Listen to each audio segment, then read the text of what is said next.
We want to also take you live to Capitol Hill. Another story we're monitoring.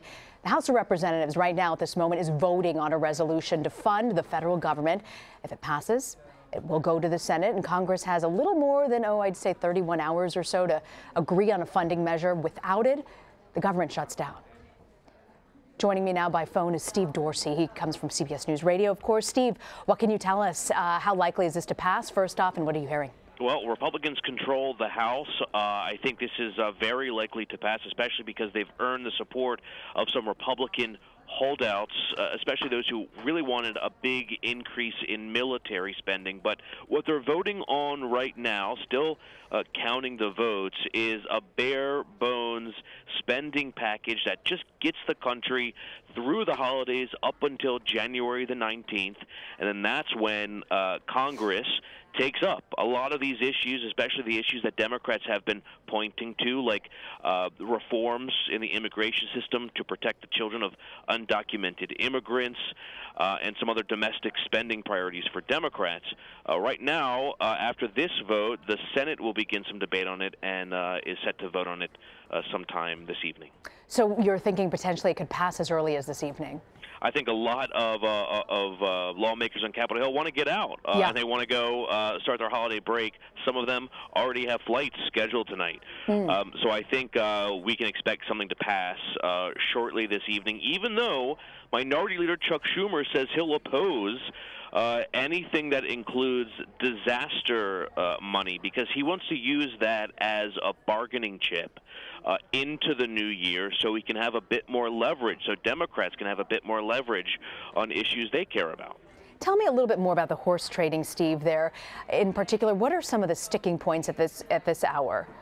Well, there's obviously, I think the biggest sticking point for many Republicans is trying to get more money for defense.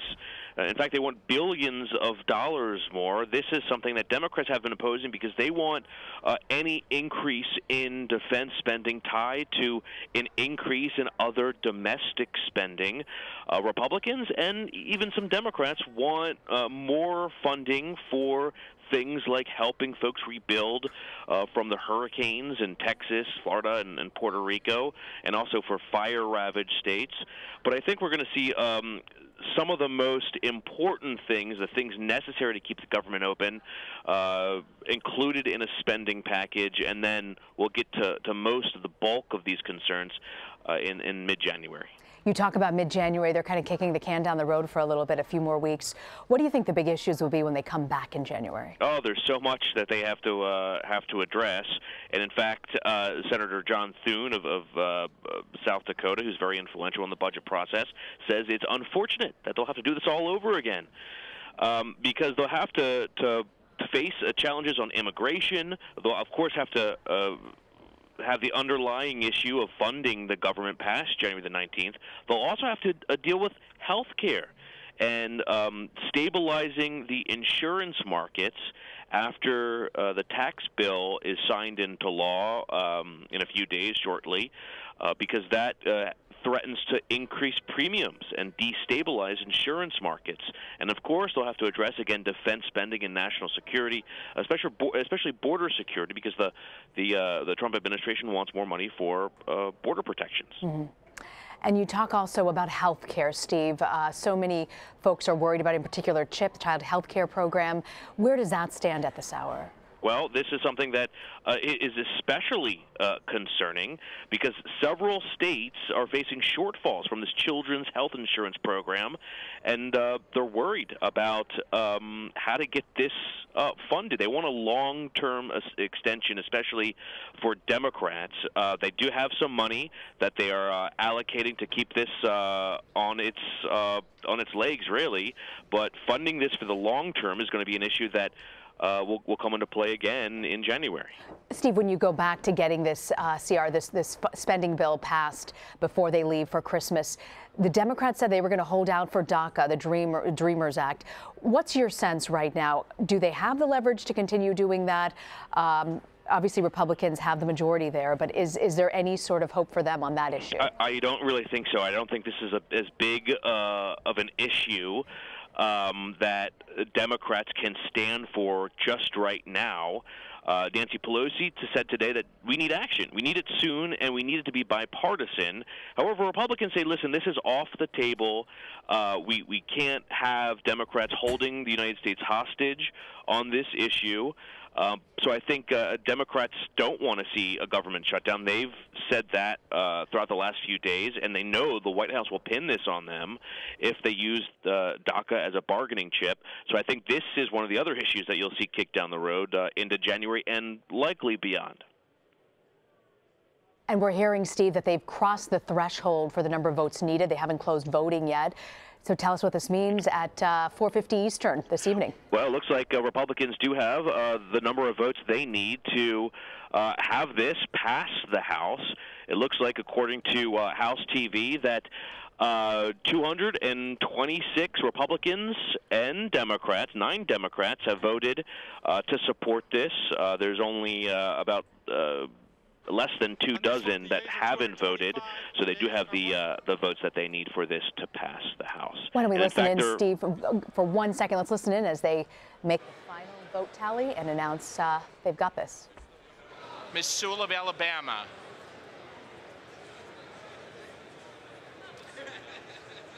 Ms. Sewell of Alabama votes no. Mr. Gomert. Off no on aye for Mr. Gomert.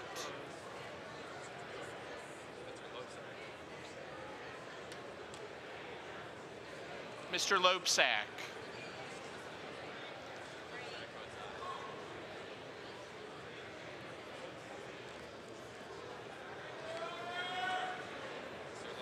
Mr. Loebsack votes aye.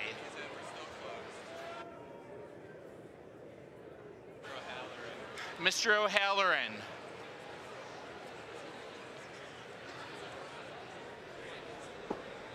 If you're joining us now, these are the final vote tallies taking place right now in the House as they face a deadline to prevent the entire government from shutting down just days before Christmas. CBS News Radio Steve Dorsey joins me now. Steve, walk us through the procedural aspects of this right now. Well, right now they're just finishing the last few votes on this. At last check, less than 24. I think at last check was 17. Might now be down to about 15 congressmen who haven't cast their votes yet, so they're checking on the status of those. But already, Republicans have scored a victory. The majority of the House is supporting temporary funding to keep the government open through January the 19th. Voting looks like it's wrapping up at any minute. It certainly does. Steve, what a week it's been on Capitol Hill for the President of the United States and also for his party, the Republican Party. Walk us through a little bit of, boy, has it been a long 5 days in Washington.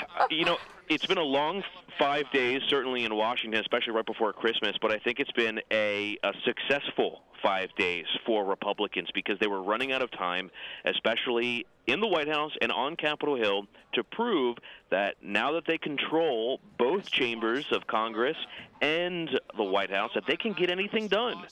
They had so much trouble earlier this year, especially with health care, and they finally passed a sweeping tax reform package, something that was transformational in the sense of House Speaker Paul Ryan calling it once-in-a-generation opportunity.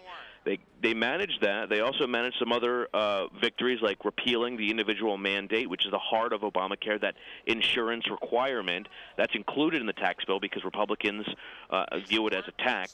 They also got some minor accomplishments, including opening up the Arctic National Wildlife Refuge in Alaska to some oil exploration. And all this comes just days before everyone leaves Congress, and now they have, at least in the House, a bill passed to fund the government. A bill passed to fund the government, a bit of a stopgap measure here. They'll have to deal with it when they come back in January. Steve, you were talking about those issues, a host of issues that they've got to go through. What does the president want to get through when he returns in January? Well, I think he's got a laundry list of things he wants to get done, especially more defense spending. He wants more funding for the border wall. He wants more progress being made on the border wall being built. And you know what? I think he's going to have to really look back and see what he can do to work with folks in his own party. They may have supported him in his efforts to transform taxes, but now he's going to have a whole other issue, which is transforming the health care system again. A big deal. You talk about the Children's Health Insurance Program funding through March. But right now, I believe they're voting, it looks like, on disaster relief here. Walk me through this, Steve. Disaster relief was something obviously affecting so many Americans. We've had so many hurricanes this past year. What does this mean? So this is a separate measure that breaks it out from the short-term spending package. It includes tens of billions of dollars for disaster aid, essentially for Texas and Florida and Puerto Rico. This is something that the governor of Puerto Rico had really wanted. At the same time, this is not something that Democrats wanted. They wanted disaster aid, but they wanted it directly tied with a short-term spending bill, so they could use that as some leverage to get other things like DACA accomplished. But I think the necessity of helping these communities is playing out in the forefront for both Democrats and Republicans. Well, nobody anticipated the lawmakers would be here at Christmas or Christmas Eve drinking eggnog and exchanging gifts. And it is official. The House has approved the government funding to avoid a government shutdown that they were facing potentially on Friday. Steve Dorsey with CBS News Radio. Thank you so much for joining us, Steve. It's great to talk to you. We're going to take a short break. We have much more news on the other side of this break. Stick with us. You're streaming CBSN.